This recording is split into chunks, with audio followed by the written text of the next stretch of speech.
All right, welcome to another episode of A Whiskey Kind of Day. I'm your host, Don Amici, along with Gabriel all the way in Dallas, Fort Worth, the state that's just gone beyond bonkers. We were sitting here talking out before the show about how the governor is trying to make everybody forget they didn't have electricity for a couple of months by allowing them to carry guns out in the open. Come on, man. Come on, man. I mean, golly, I just don't understand how the world's getting so crazy and so dangerous out there at the same time.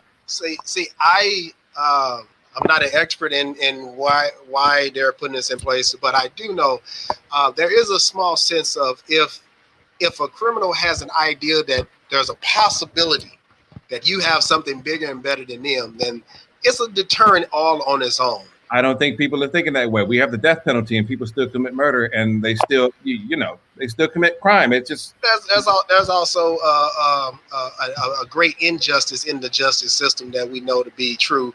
So, I mean, listen. There's so many debatable areas in that category that I get it, man. I get. We ain't got enough time on this show to even talk about all of it. I'm just saying, nothing good is going to come from it. That's all I'm saying. But listen. We have a great show for you today. That's it. One of our good friends is on the show. She's, a 3-time NAACP award-winning actress. Come on now. She's been in TV shows that have been on Fox, Star. She has a daily talk show, not only on the radio, but also on Fox Soul, which is a major digital platform that 20th Century Fox put together. She has her own production company. She's a writer, actress, movie star, director, a good friend, an amazing cook, and she's from Texas. I haven't had any other food, so I don't know about that one. That's a problem. That's a problem. If you look at her Facebook page, she will be more than happy to shove it in your face while she's feeding everybody but you. Let's welcome the amazing, vivacious, beautiful, my good friend Tammi Mac to the show. Hello, Tammi Mac. All right. Cheers. Yeah. Welcome to the Whiskey Kind of Day. So I'm drinking a vintage Perrier, as always. You don't have to drink on this show. What are you drinking, Tammi? It's a cocktail I whipped up myself. Water with a little bit of lime? Pretty much. A little bit of peach. Thank you for taking some time out of your busy day. I know you got a radio show, you got a TV show here in about an hour or so. I got shows, baby. I got shows. And you managed to fit this show. And this show is a Whiskey Kind of Day. And you know what? We wanted to talk to you about the business of being an actress. But first, let's just talk about your radio career. Where did Gabe go? Gabe is, as always, he's the only one that has technical difficulties on this show. So it's his show. He'll pop back in. And listen, for those of you guys watching, if you guys want to ask a question, you can get in on this. You can click the link in the bio, but make sure you enable your cameras. This best works from a desktop. But I see somebody, Kat's trying to get into the show, but Kat, I can't see your video, so I can't pop you in and ask a question.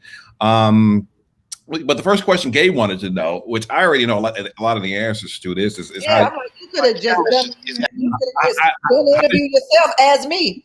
How did you get in the radio? Basically, is the major. You'll be so tired of hearing this story, Don. I feel bad you having to hear it again and again and again.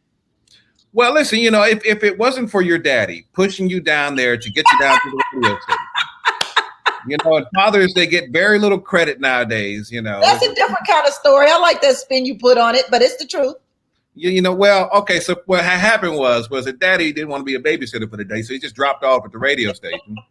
And they were like, I don't know what we're going to do here. And then, you ended up working or interning at Kids Jams, which is a big station in Houston, right? Well, I ended up working at Texas Southern University's radio station, which is KTSU. And at KTSU, they had a program on Saturdays called Kids Jam. And so my father took me there one day. He knew I wanted to be an actress, and so he took me there one day. And Gabe, so this is just any kind of show. Gabe adjusting his camera during the show. This kind of like the this kind of like the Andre. What's that? Listen, it's one of those things where I dressed. Hold on, I didn't dress appropriately enough.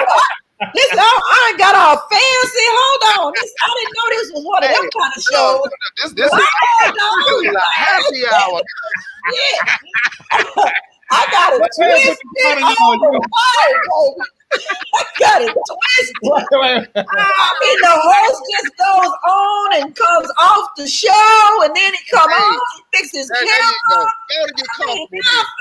See, this is what I'm talking about. Hold on, and then I went and got my fancy glass. Oh, we don't need no fancy glass. Let me get my. Where your Dixie cup at? Where your Dixie cup at? You from a damn taco cup here. I mean, what kind of show are we doing here?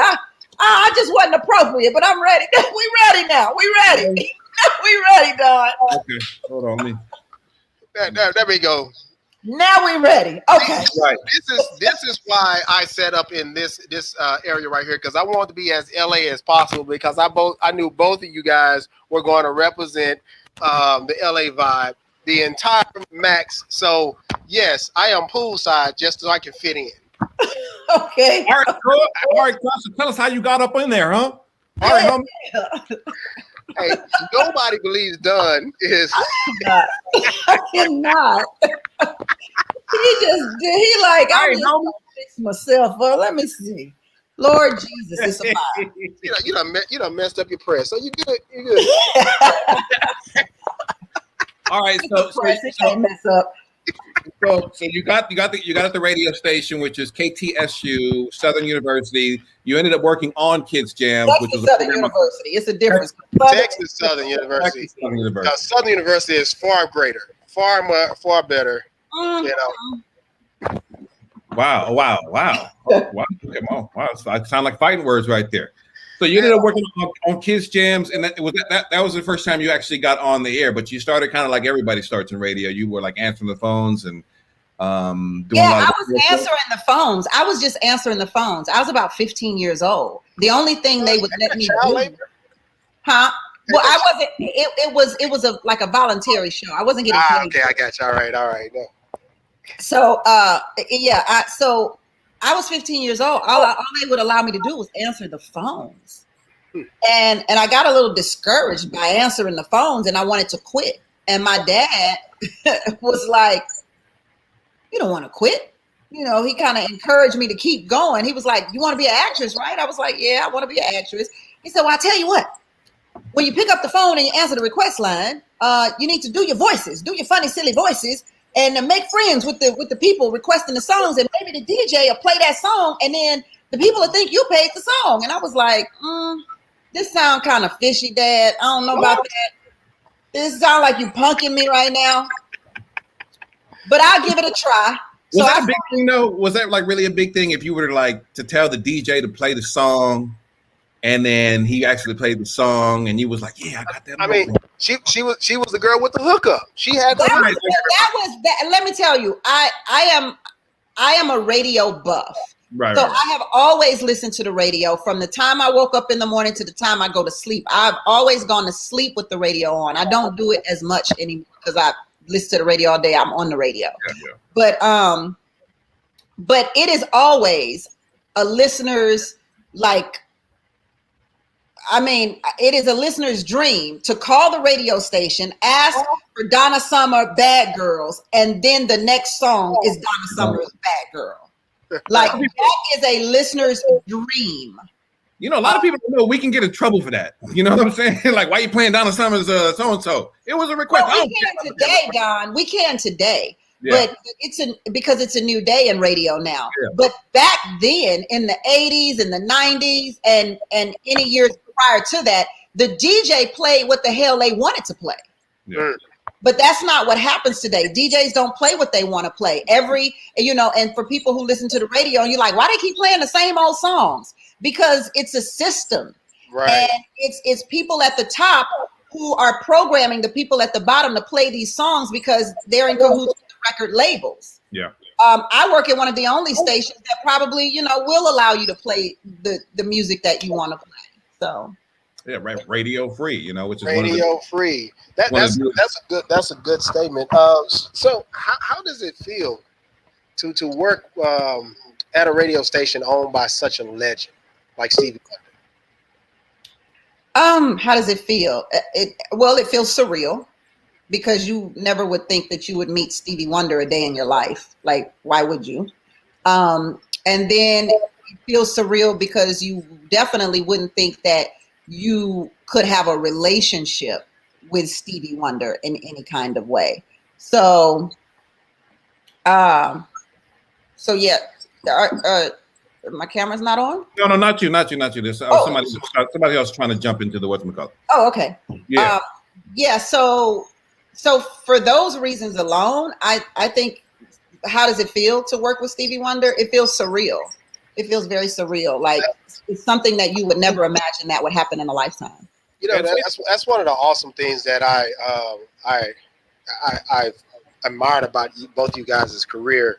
Stevie Wonder has always been, you know, one of those icons that I always wanted to meet, and it's because you know, my friendship with both you guys that I got a chance to actually meet him, and it was one of the best moments of my life. I don't get starstruck, but you know, even meeting him and just knowing how he reacted and you know, interacting with you guys. And when I got a chance to meet him, it was just like, you know, I was just, you know, hey, you're Don's friend. Hey, well, you like family. And it was an amazing moment just because he was so welcoming because of the relationship I had with you guys. And so I can only imagine being in that fold on a consistent basis.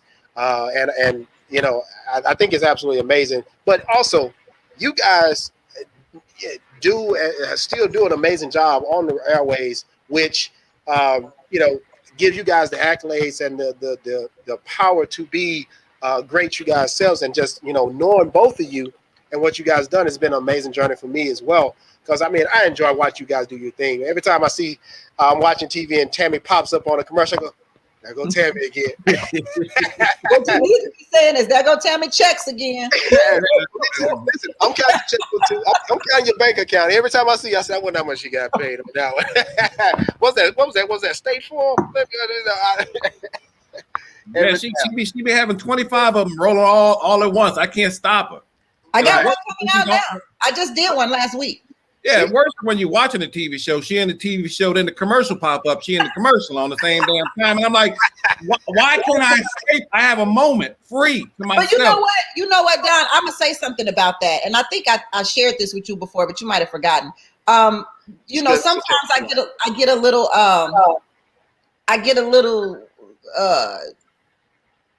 I feel a certain kind of way because you know, my celebrity status is real low on the totem pole, right? Yeah, I'm sure we got like 2 viewers right now. My celebrity status is low on the totem pole. We got more. But I will say this. For me, just like you mentioned, Don, like I might be in a TV show, and then in that TV show, I'm in the commercial that's playing during that TV show. The only reason I can get away with that is because I'm at a celebrity status where I still have anonymity. Right. And so it works for me. I can do commercials and television shows and a radio show and talk shit about white America on my television show and not be penalized by it. You got really militant on that show now. Yeah, I know. I know. I got to ease up because, you know, I don't want to piss nobody off. I don't want to stop my jobs from coming. Gabe wanted to know, who was your favorite person to interview? Yeah, that was going to be who that you interviewed. This is for a radio person, it's a very hard question. I mean, for me, it's a hard question because I've had so many great interviews. For both you guys, I would like to know who's your favorite person to have interviewed in the past. Who came in the studio and talked one time? Somebody came in and really talked. I don't know if it was a Tank. I don't know. For me, I think my 2 favorite interviews, and you'll be surprised, were Mario and Lucky Day. Mario and Lucky Day. Yeah. Lucky Day really went into how his mother was a part of a cult and how he ran away from home and just read the Bible from the cover to cover for an entire year so that he could understand what and who God was himself outside of his mother's cult life that she was living. And he talked about how he distanced himself from everybody, no friends, no family, no nothing. And he kind of lived homeless for a certain amount of time. and nobody had really ever talked about to Lucky Day about that. And he just kind of opened up and started sharing more and more with me.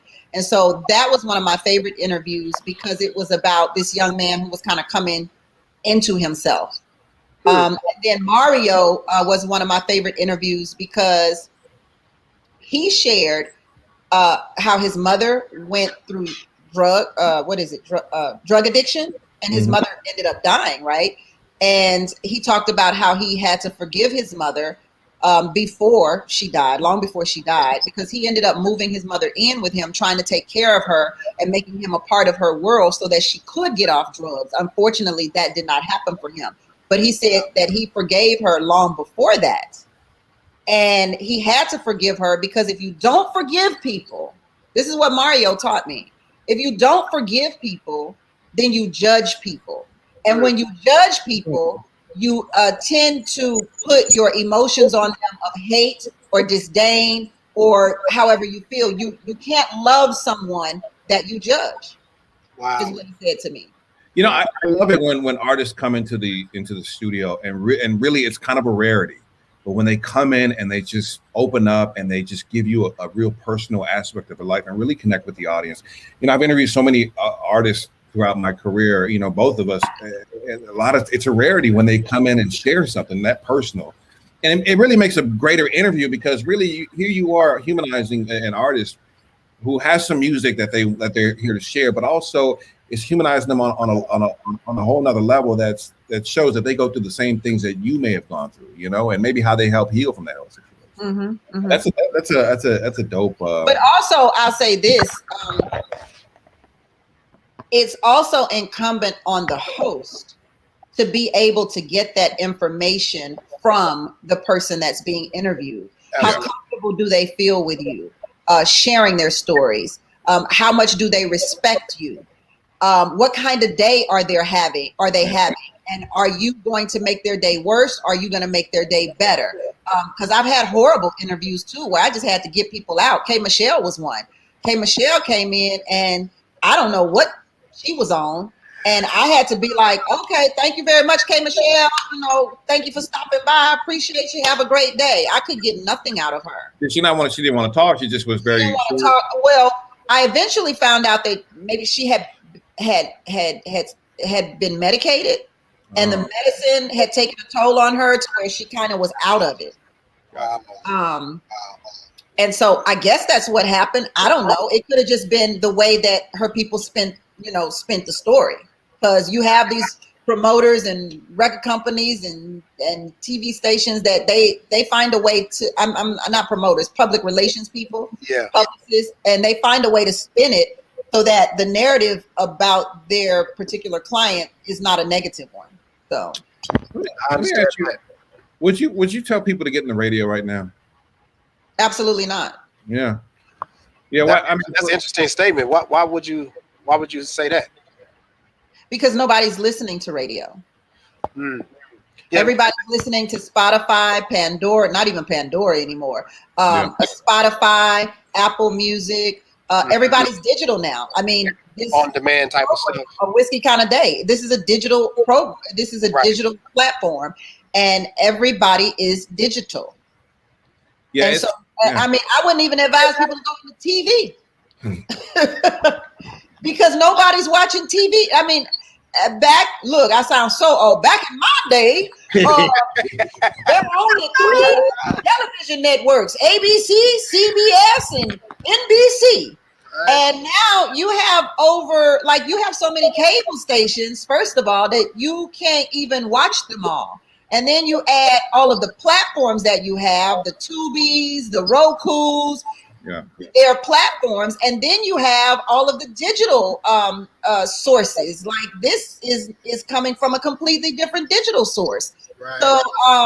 So yeah, the world is changing. And to hold on to something that is probably going to phase out is a bad idea. Now, will it ever come back? Probably, because the world is secular. What goes around comes around, you know?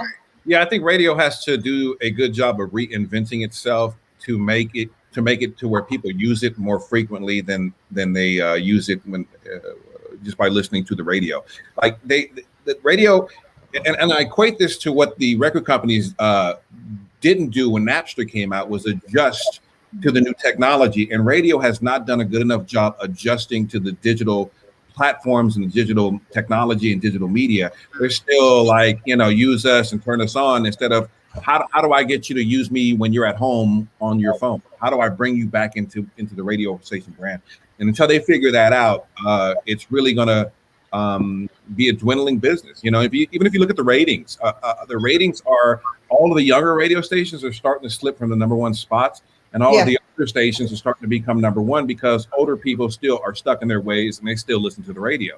But you can definitely tell statistically how radio is trending. All of the big time stations that were once number one, number two, number three, that held like hip hop music, pop music, those stations have gone from number 1, 2, 3 to number 8, 9, 10, and sometimes below. And all of the new stations have gone to the top. All of the older stations have gotten to the top because, like Don said, those are the people that are still listening to radio. But if you're trying to get somebody 18 years old, they damn don't even know what radio is.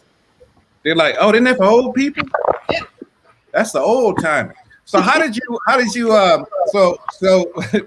moving on from radio over into your acting world, how did you make the transition from radio into acting? Like, was this something that you always wanted to do from the get-go? Like, I want to be an actress, and you just stuck with radio from because it was kind of what you had been doing? I'm looking at Gabe. I'm trying to figure out what he's doing over there. What is he doing? Hey, I'm having a whiskey kind of day. What is going on? Don't worry, the baby gonna come in the shot in a minute, and you're gonna, you're gonna start drinking the whiskey and all kind of stuff. No, listen, damn it, what are you drinking? What are you drinking over there? It's a cocktail I whipped up myself. Cocktail you whipped up. See that? Yes. That's food coloring and water. I already know what that is. Come on. I never transitioned. Look, I never transitioned. I still have a penis. My pronouns are actor or actress. Right, actor or actress. I still have a penis. I'm transitioning very slowly. I've always done both. I was in radio when I was 15, so I've always been acting and doing radio at the same time, all the time. My undergraduate degree is in journalism, and my Master of Fine Arts is in theater. So I've always done them both. But there was a point where you said, I'm going to move to LA, and I'm going to, because you had worked in Greensboro, Birmingham, Alabama on the radio. You were in Memphis for a little bit. And there was a point where he says, I'm going to put that down, or not put that down, but I'm going to go to LA, and I'm going to try to professionally take on the acting world and do this as a 9 to 5. Like, what was the snap that said, I'm going to do that? I got fired from my job in Birmingham, Alabama. Fired? Mm-hmm. Yeah. I got fired just 2 weeks ago. Yeah. I got fired just yesterday. You got fired. What happened? Was it your fault? Did you do something? You cut somebody out? You from Texas? Nothing ever happens in radio. They just decide they want to do something new, and that's what happened. I was doing the morning show with Ricky Smiley, Chris Coleman, and me. We were called the home team. And Ricky Smiley became really big, and he left.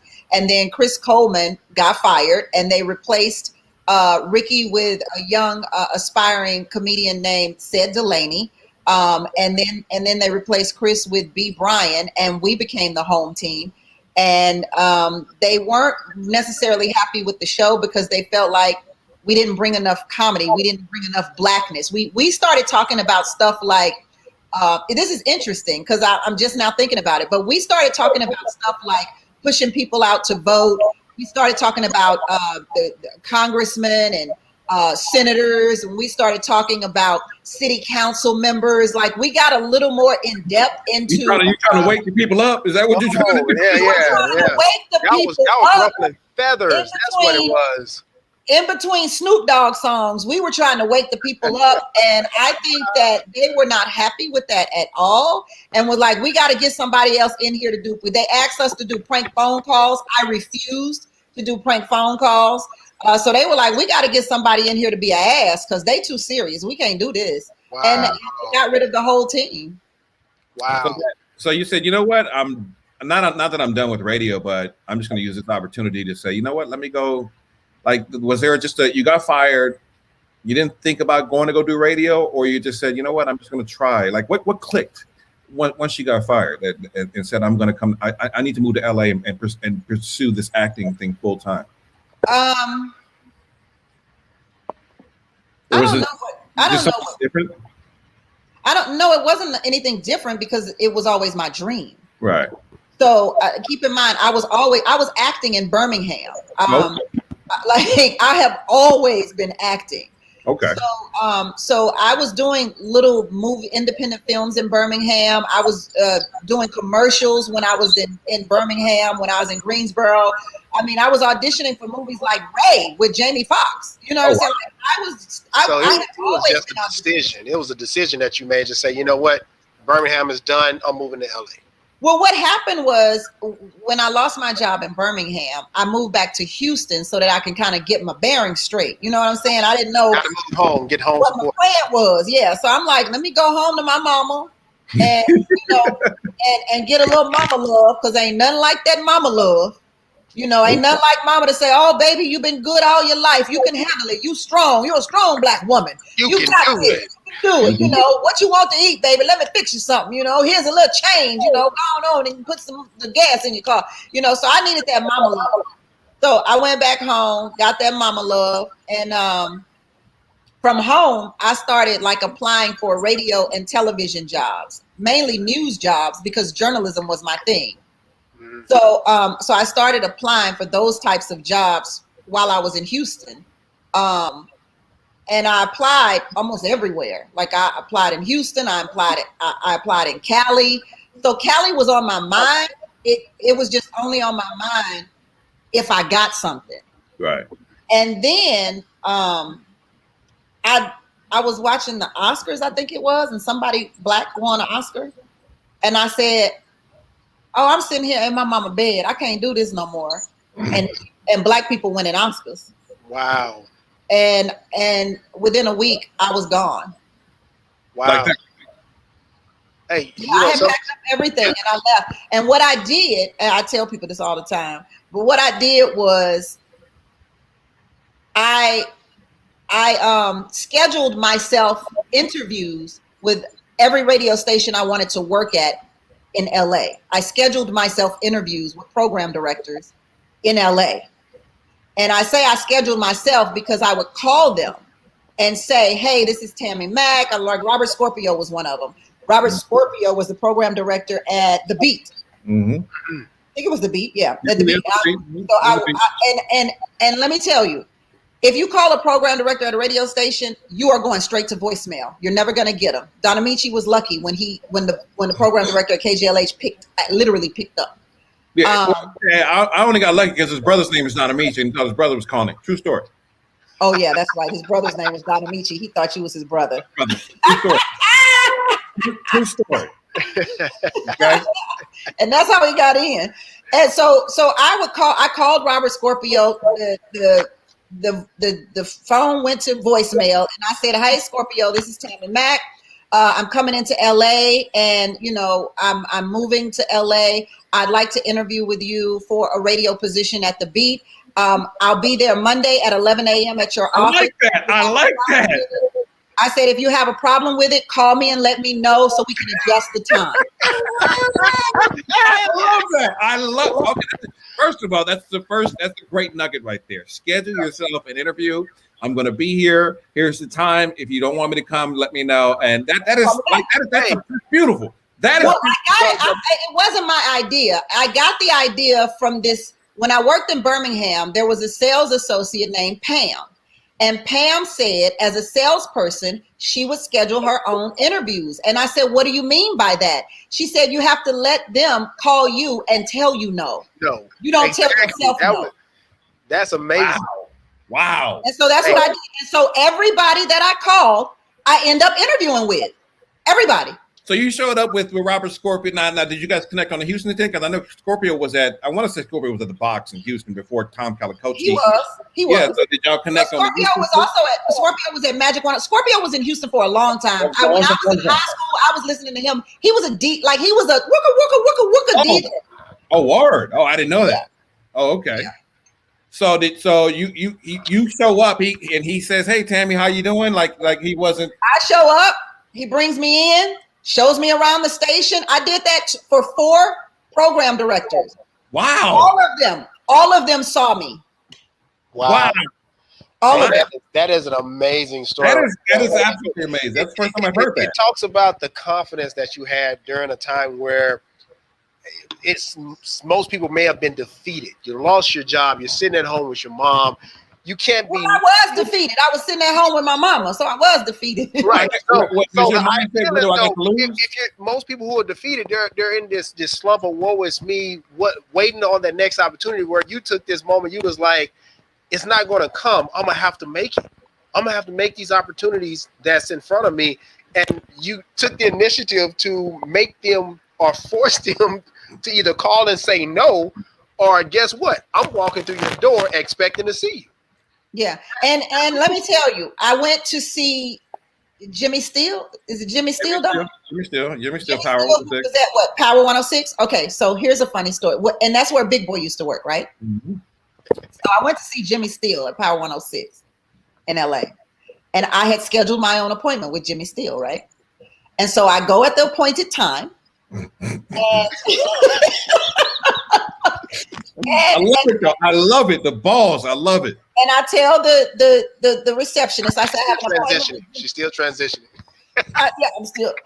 So I tell the receptionist, I'm Tammi Mac. I have an appointment with Jimmy Steele at 11 a.m. And she says, okay, hold on one second. So apparently she goes back to Jim. Oh, I missed a huge part. Everybody that I scheduled an appointment with, I sent them one shoe with a letter that said, I'm just trying to get my foot in the door. I love it. So I had those matching shoes in my trunk as I went to these different places, right? Get your shoe back. So I go to Jimmy Steele, and the receptionist goes to get Jimmy Steele, and she comes back and she says, oh, he's unavailable right now. Can you come back another time or give him a call? He said he's booked for today. And I said, I'm not leaving him here without talking to Jimmy Steele. So I got to figure something out. So I said, okay, thank you. And I walked out. And as I walked out and opened the door, I thought about my shoe.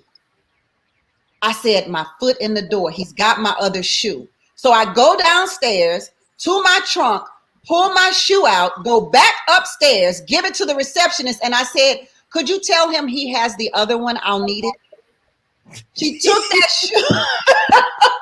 Can you imagine what implications that has? I mean, you got it. First of all, I think from someone like his stature, if I was on it, and I would just take a minute just to meet with you, just on the creativity tip, just because I'm like, you going through all of this. That's balls, because they don't see that. So I said to her, I said, he has the matching one. Could you please tell him to either keep this one or bring me the other one? She said, hold on 1 minute. She gets on the phone, says whatever she said.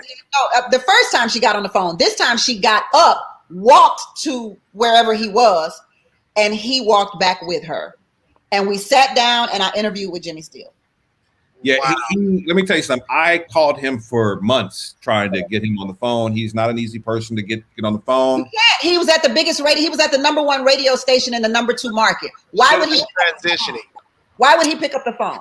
Well, yeah, I only got through to him after multiple phone calls for maybe about a month and cosigns from people that he know in New York. That's the only way I got through to him. But from that point on, though, I kept in touch with Jimmy, and he kept in touch with me. So I mean, that's memorable. You can't. So I mean, I honestly believe, and I, as the years went on, we oftentimes kind of just touched each other to see what was going on. I have no doubt that if I reached out to him today, he would take my phone call. I got a question. So were these shoes that you wore, or did you buy new shoes and shit to people? No, I didn't buy.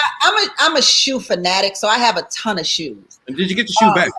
I didn't get any of my shoes back, but I made sure to give shoes that I wouldn't want back. And I knew I was moving to LA, so it didn't matter much to me because I didn't have, I didn't really have the space and the opportunity to hold a whole bunch of shoes and nothing else, to be honest. Interview/Goodwill drop off. Exactly. I got a question. So how was it being from Texas, growing up in Texas, and then moving to LA? How was that transition for you? They're one and the same. Houston is really big and spaced out like LA. Houston is at the Gulf of Mexico.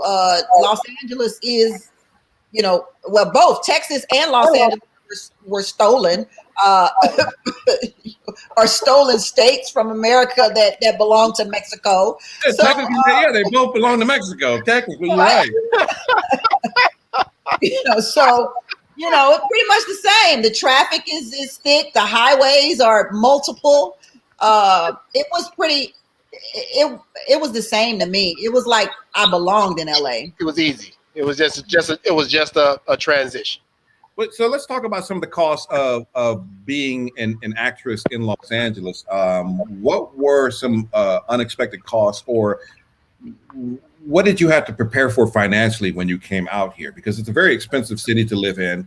Trying to get into a radio station it's very cliquish out here also. Even if you get an interview, there's no guarantee you're going to get in. I will say this real quick, Don. I will say this.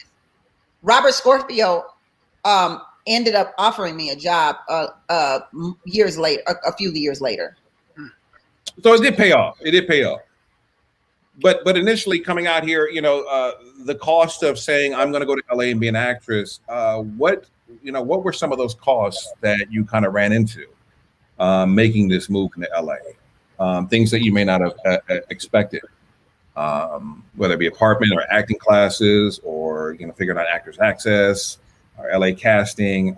Looking for like what kind of money did you have to put down to kind of jump into the acting scene in Los Angeles? Well, I didn't know anything, so I had to learn everything. I didn't know anything about acting. So when you came out here, you were just like, I'm just going to get out there. I'm going to go find me an agent. I'm just going to go make that happen. Yeah, and I thought it would happen within the first year. So I think that's what surprised me most. I believed and trusted in myself, my abilities, my talent, and my skills so much that I thought, a year, I'll be on a television show rolling. We're about 16 years in. I'm still not on a television show rolling. Okay, so a big unexpected cost was the amount of time that you were going to have to sit in here doing prep work in Los Angeles. Yeah. How long was it before you moved out here where you got a door open for you? Was it Strong Medicine or was it McDonald's? I was going to ask. I'm not sure what the door opening means because before you started working out here as an actress in Los Angeles. Because I want to make it clear though, when a door opens, it doesn't necessarily mean a job in LA. When a door opens, it could mean several things. It could mean a connection that you've made that is going to be beneficial in the long run. That's my relationship with Vanessa Bell Calloway. It could be a play that you ended up being in, and then you garner this network of friends and colleagues that you grind with and can have collective thoughts and projects with. I mean, I think the door opening in LA means so many different things. But if you're asking what was my first real job, acting job, it was Strong Medicine on Lifetime television. And I had a fantastic role. And I think it's the best acting I've ever done since I've been in Los Angeles. And that was in 2008, I believe. Wow.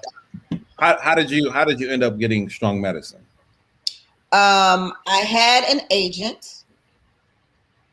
I didn't even have an agent. I had someone when I first came. I would get into all of these contests, these acting contests, and they cost money. They cost like $500, $1,000, or this or that. Well, this one acting contest I got into, they gave me a scholarship because they thought I was so good, and so they paid for me to enter. Well, I came in second, and there's $1,000 prize first place, $500 prize for second place, and $300 prize for third. I came in second place, but they refused to give me my $500 because I was on a scholarship. What?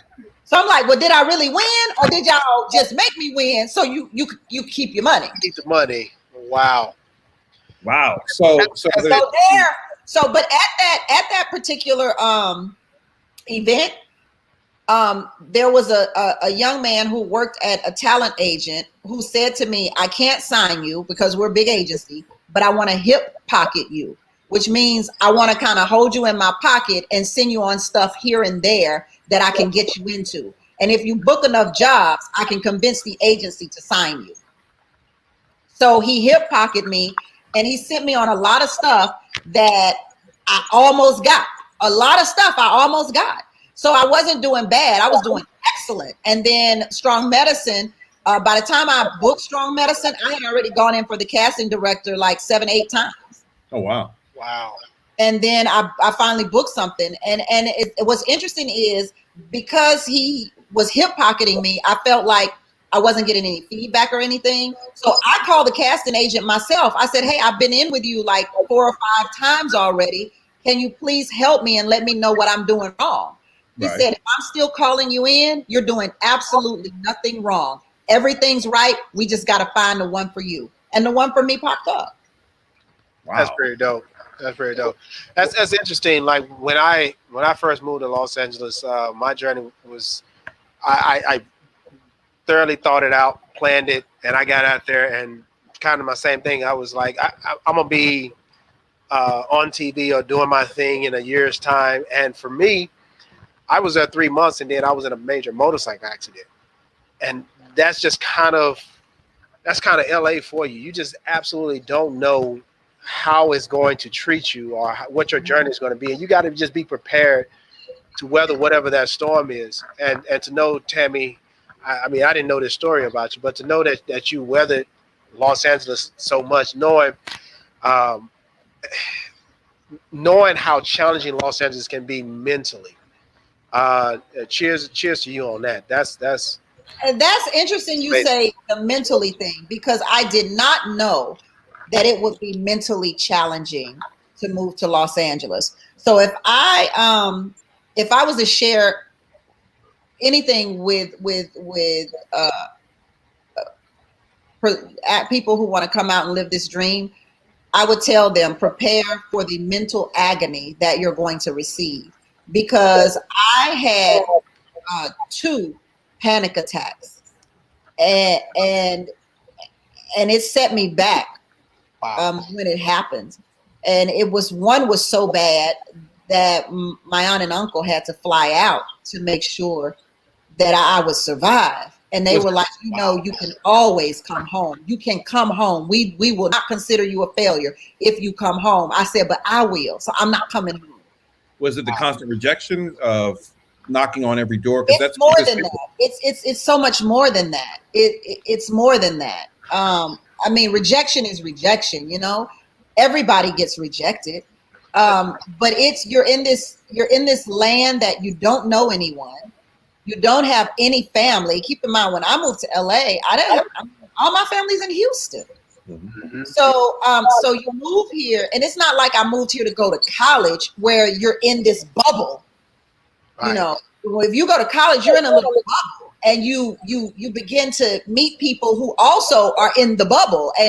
But when you come to LA, the bubble is this whole freaking city, right? Which is full of 11 million people.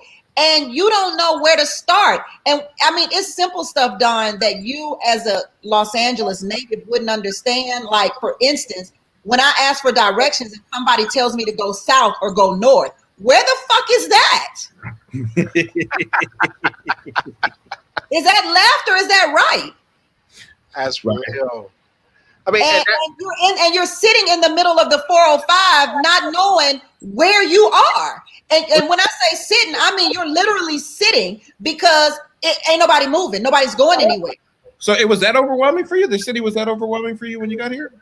Oh, it's extremely overwhelming for anyone who's never been here. I agree. It was. You know what? I grew up in this mess, so it seems small to me. But that's me though. You know, I'm gonna tell you. So for me, I'm kind of an adventurous. So I like exploring. I like getting out. I like finding the unknown to me and exploring that. So for me, it was more of a challenge, but it was still overwhelming.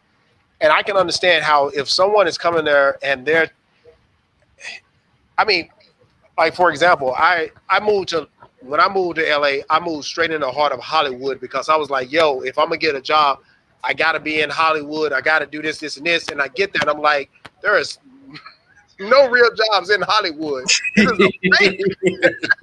Hollywood is a phony. It's a tourist town. It's not really what you would perceive Hollywood to be in the sense of what they make it.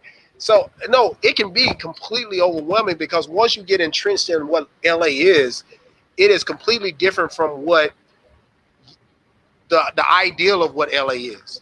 And so you have to quickly adapt, or it's like you're gonna be lost. Yeah, you get here and you think, oh, I'll just meet Steven Spielberg and he'll give me a part. I'm gonna eat brunch on Sunset and get discovered. Yeah, that's your thought, and That's you the think thought. I'm so good, they can't turn me down. I'm too damn good. I just somebody just need to see my monologue, and the minute they see my monologue, it's gonna pop. Monologue. That's it. Wow. Here's my demo reel on this disc that I have. That you have a laptop ready to play in your pocket. Hold on, here my hands. I I got this treatment. This the next Seinfeld. It's the next. Yeah. I got the next Cosby Show right here in my hand. The next great show that you have ever never seen before is in my hand. I just need you to come by this table. Yeah, it's very overwhelming. But I'm talking about outside of you coming because you want to be a part of the industry. It's overwhelming outside of that. Right. You know, it's just because you, like I said, you're stuck in 405 traffic. You don't know whether to go north or south, and you're running out of gas. And by the time you get to an exit, you can't get to an exit and get right back on. You got to circle all the way around, go through some hoops, come turn around, go through the city, go through the neighborhood, go up a mountain, down a mountain, and then figure out what freeway you was on in the first place. And you try to get to the gas station, and the gas is like $5,500 a gallon. And you like, I bet that was a shock right there. You know what's so funny? I actually ran out of gas 10 feet away, sitting in traffic, 10 feet away from the gas station. We were moving inch by inch, and I'm like, oh shit, I don't know if I'm gonna make it. I'm like, the gas station is right. I literally ran out of gas rolling into the gas station. I had to push like 10 feet to a pump. Wow. That's LA, but that's LA traffic, depending on what's happening out in the city. So what was that? What was a myth that you heard about Los Angeles or Hollywood that became real? a myth that became real? Yeah, a myth or a myth that you found out was real, or a myth that you found out was wrong. I can't think of anything. Like, was the casting couch real? The casting couch is real. The casting couch is realer than real. That's not a myth. Yes, I've been on it before. Oh. Yes, Wait. I don't know if this show is prepared for this. Listen, you know, I've been on the casting couch, but to no avail. I still don't have a television show. I still don't have a television show. You was there, but that's about as far as it went. I've worked with Tammi for over a decade, and if you could see the things that I've seen when it comes to people in this industry around women, you would rethink of your whole madness. If like, oh my God, is this how we really are? But it's not the industry though, Don. It's women anywhere, you know, it's anywhere. It's anywhere. Wow. You don't have to be in the industry to feel a certain way if you're a woman. Yeah. Yeah. So you're an actress, you're a radio personality. You're also a producer, you know. You put together this variety show. I remember when you first talked about it in Max Minute Microphone Mixer. Do you remember? Really? I remember when you first talking about it, and you put it. That's one thing I've always known about Tammi, is that when she puts her mind to something, she puts it. It's in there. She sits in it, and she makes it happen. It's one of the most things. It's one of the things I admire about her the most. Even when she bought a house and writing a script or whatever. But you put Max Minute Microphone Mixer together, which was an amazing event that a lot of actors really liked and still talk about to this day. What was it like from going from, okay, I'm doing the radio thing because you're working at KHLH in Los Angeles, you're an actor at the same time too. Now you're moving into this other sphere of producing an event to help actors and showcase yourself off at the same time and bring industry people together to kind of see new talent. What was it like doing that? I would tell you how the idea came up. A good friend of mine and I were talking, and I was unhappy in LA, and I was unhappy on the radio. I felt unproductive, if you will. Mm-hmm. I felt like I was spinning my wheels, and Birmingham was the happiest place. Birmingham was my Disneyland.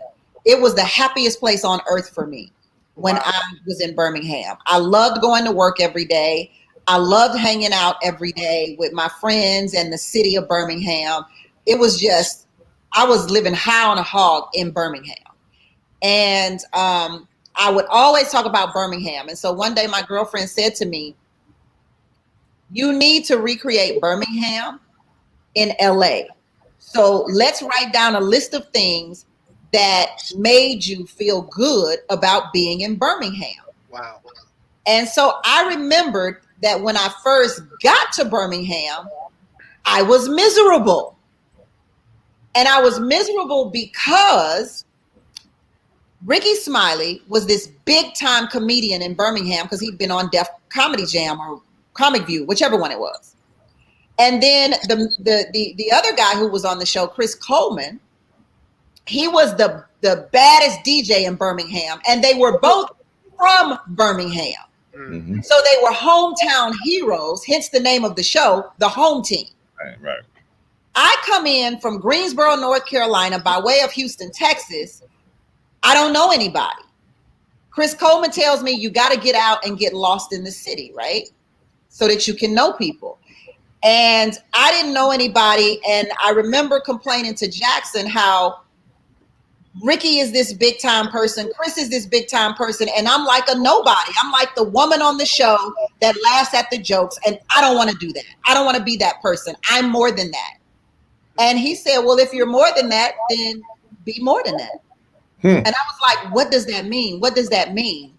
And so I had this little come to Jesus moment with myself. Like, how do you become more than that, Tammi? What is it that you possess that they don't possess that you can highlight? Because we always, all the time, looking at other people and what they got and what they doing and what they gifts are and what, if only I had what he had, if only I had what she had. But the truth of the matter is, if only you had what you had. Right. Well, you got to preach, Tammi. Come on now. And so Ricky was a comedian and he did it at the highest level. Chris Coleman was a mixer and he did it at the highest level. What was I? Is what I asked myself. And I said, I'm an actress. I'm an actress. I'm a poet. I create and I produce shit. That's what I do. Come on. So what can I do? So I decided in Birmingham to produce these plays for the Birmingham School District. And I would use the radio station to promote it so that it would be a collaboration with the Birmingham School District and the radio station to bring these theatrical productions into the school district's system about Black people. Mm-hmm. The school district loved it. They gave me an award for it. They wanted me to do it again. And then Love Jones came out. No. Love Jones was out long before that. But Love Jones, there was still like all of the people from Love Jones was popping at that time. Right. And I was like, so I'm gonna do my poetry. I love poetry. So I started doing Love Jones Wednesday, where people would come out and do spoken word. And I was a spoken word artist, so I would do spoken word too. And so what I realized when my girlfriend in LA said, what was it about Birmingham? And I said, I was doing other things. And she said, so how can you do other things in LA? What do you do? And I used the same formula in Birmingham as I did in LA. I was like, what is it that I do? I'm on the radio, but what do? I act. And then I was like, and I do monologues. I just pop up on people and do monologues. What if I create a space that's safe and that matters and I can connect people and allow them to do monologues on stage and really have the benefit from that. And that's how those mixers came across. I wanted to do more than just be a DJ. And I also wanted to, this was another way for me to network and to get to know people. I'm talking about people who had power in Hollywood. That's dope. And what it did for me that I didn't know it would do for me was make me one of those people with a little power. And I had no idea. Like, that was never why I did it. I did it so I could get on. But other people started. Right? Isn't it amazing though? Like the legend of Tammi Mac grows. You create this thing, and then people start looking at you. Like, you never know how people are looking at you. Right. I didn't get it. I was like, I didn't get it. I literally didn't. I mean, I did it so I could get on. Other people started getting on. And because other people started getting on, other people started finding out that other people was getting on. So I became the person that you needed to talk to get on. I used to call her the Harriet Tubman of the underground actor. Hey, Doug, but that goes back to the conversation we had a couple of weeks ago where we was talking about the philanthropy of these businesses.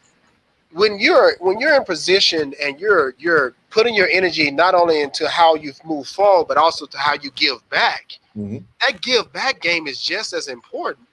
And I think that has a lot to do with what you're talking about, Tammi, is when you put that energy towards giving back and giving other people these opportunities, people start to really see the full value of who you were, more than just the radio, and just say, hey, she's a talent beyond radio, and her talent gravitates towards people and bring people together. And I remember the first time I went to the Tammi Mac Minute Mixer. I think Dunn invited me out, and it was one of the best times I had. This was I invited a good friend, my late friend, Tracy. I mean, we had a blast. Yeah, Tracy. Yeah, we had a blast. To hear more performed out there. Stevie Wonder showed up. Robbie Reed came out. John Singleton loved every moment of it. John Singleton, whose office was like two doors down. Robert Townsend came out. A lot of people came out and showed love, and that was very nice. That's Belle Calloway. She was a big part of that. If I remember correctly. We were partners. Yeah. So I mean, who cannot, also, you can't forget about him. It's amazing though that a lot of people, your village came together to help you out to put this Absolutely. together. Because I remember sitting in the studio cutting the commercials. Yeah, I was like, you did the commercial.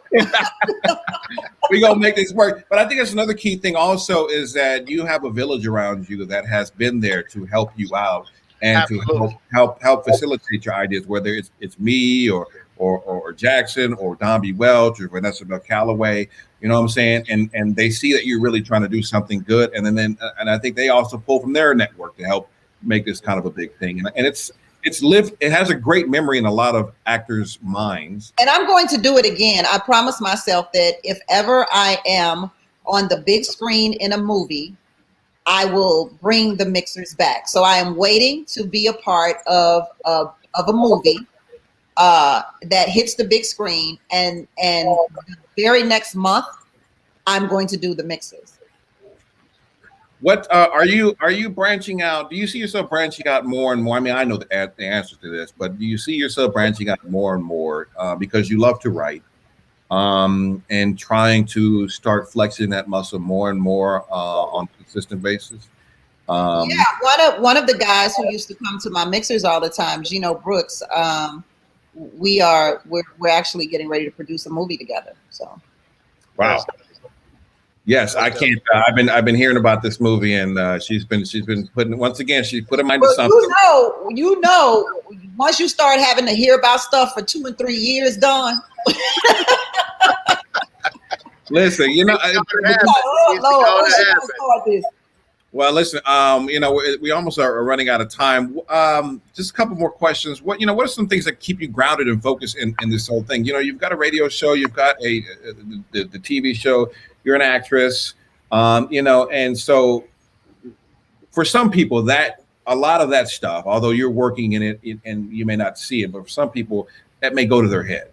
What are things that kind of help keep you grounded in this industry of hype, in this industry of Hollywood? That keeps you kind of focused on, hey, I got to get, I can't enjoy it too much. I need to sit there and stay focused on grinding and working.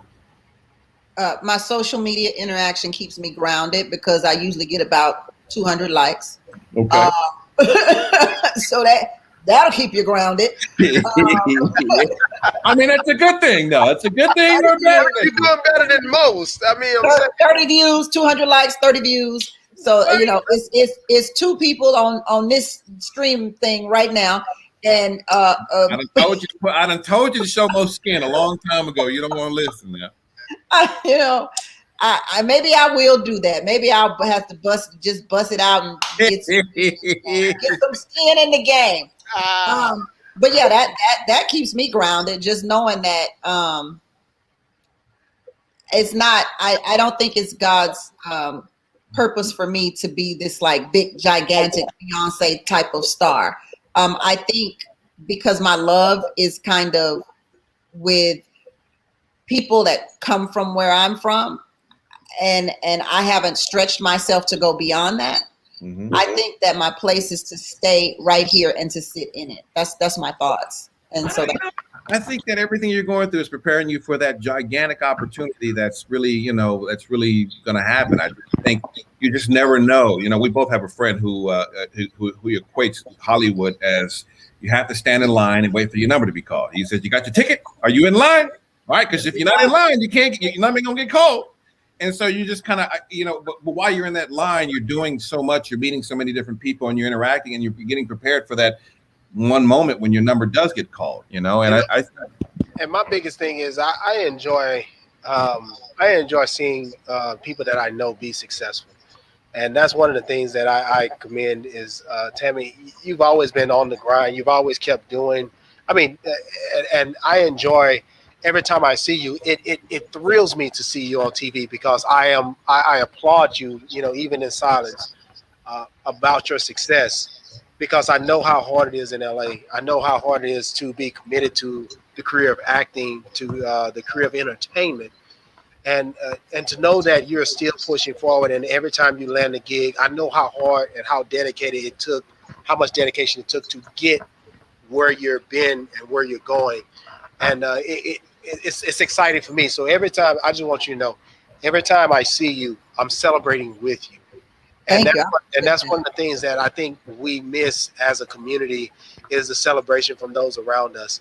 And I think you expressed more than anything in this interview that you do have a very, very positive village, a very strong village. And I just continue to wish you the absolute best, because regardless of where you see yourself going, your stardom, your success, it's inspiring. And I wish you to continue more success and continue to grow in what you're doing. I really do. Well, thank you so much. I accept that. Thank you so very, very much. All right. Well, we're going to let you go. I know you got to get ready for the Fox Soul show, the Tammi Mac show on Fox Soul. Download the app, and it's also streaming live. You can watch it on YouTube. If you watch it on YouTube, you can chat live with me. So in 1 hour, I'll be on YouTube on Fox Soul. So make sure you check it out. It's going to be a great show. And everybody go to Tammi Mac's Instagram and Facebook and like some pictures and share some, and leave a nice comment. Everybody. It's one person on here, Don. No, it's like 10. I've got 10. There's multiple platforms streaming, Tammi. You don't see everybody. Okay. We had somebody from South Korea. Okay,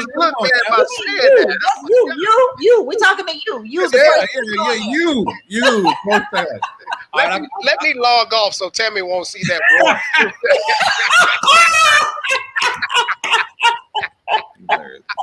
All right. We'll catch you later on Fox Soul. Thank you so much for hanging with us, Tammi. Appreciate it.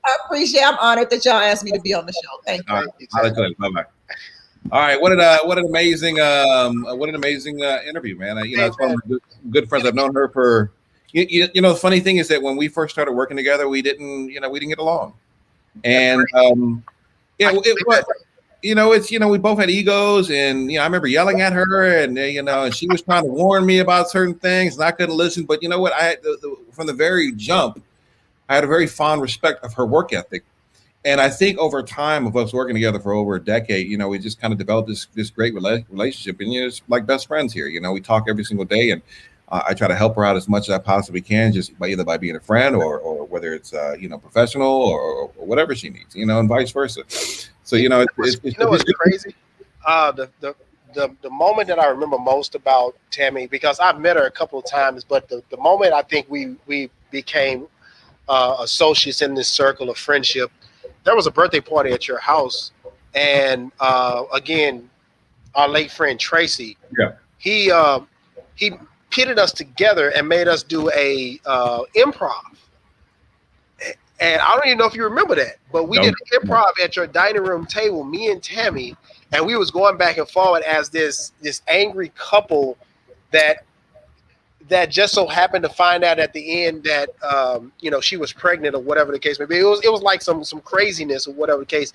But in that moment, you meet a whole lot of actors and actresses when you're in LA, but you never really respect people because you really don't know their craft until you really get into the scene with them.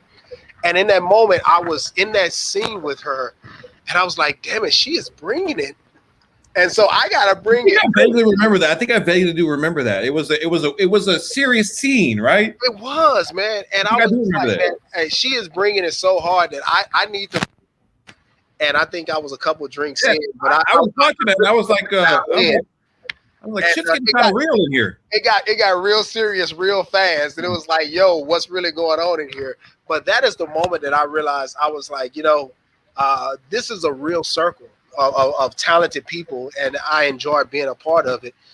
You and Kim and Tammi and everyone that was in the room that day, I think we became closer behind it, right. And like I said, just much more continued success and respect to Tammi and all that she's doing, man. I absolutely love it. Key takeaways from the interview. Number one, don't go on the radio because it's a dying medium, or at least until radio fixes itself. Number two, schedule your own interviews. Schedule your own interviews. It's the way to go. Schedule your own interviews. Forget what's on their schedule. You make their schedule. You make their schedule and make them call you and tell them no. The other one also, if you come out to LA to be an actress or an actor, time is a commodity. It's a cost of doing business that you have to put some of it in, which I don't think a lot of people really understand, because you get caught up in a lot of these overnight success stories. I came to LA with $100 in my pocket and I got discovered, which is really, it doesn't happen. It's like a 10-year process before you even pop. You know what I'm saying? And that's you just making it on the ground level. And there are some people who've been doing it longer that don't even pop. And just stay consistent and find a village around you that can help you of good people. And it's kind of hard to do in LA. That village is very important. I think a lot of people don't understand, regardless whether it's LA, wherever you are, your village is extremely important, because those are the people that keep you grounded. Those are the people that keep you focused. And those are the people that's going to tell you the truth when you don't want to hear it. Right. So that village is extremely important. And just so happened in LA, it is probably one of the most important things that you can have around you. A solid village. For real. Very solid. If you can find good people, because there are good people here, but it's a lot of crap. But if you can find good people, keep them around you. All right. Well, I'm going to hold you up. You got that baby's birthday party, which is the baby's turning 1 year old. She turned 1 June 1st. It is amazing how fast time flies. Did you guys ever give her my middle name at all? We did. We were talking about the name of the baby a little bit after me, right? We put the name on the birth certificate, and then they lost it and all records that she was born, and then we had to resubmit, and I forgot to put it back on there. That's my fault. No little Donisha. No, forgive me. It's my fault. You can blame me. All right. I blame you. The next baby. Okay. Okay. Sure. All right. Remind me. Trust me, I will. All right. You're like, hey, Don, it's happening. I'm like, another one. All right, man. Have a good weekend, and thank you guys all for watching. Like, share, comment this whole thing, and then we'll catch you on the next episode of Whiskey Kind of Day, man. Have a good weekend. Absolutely. All right, bye.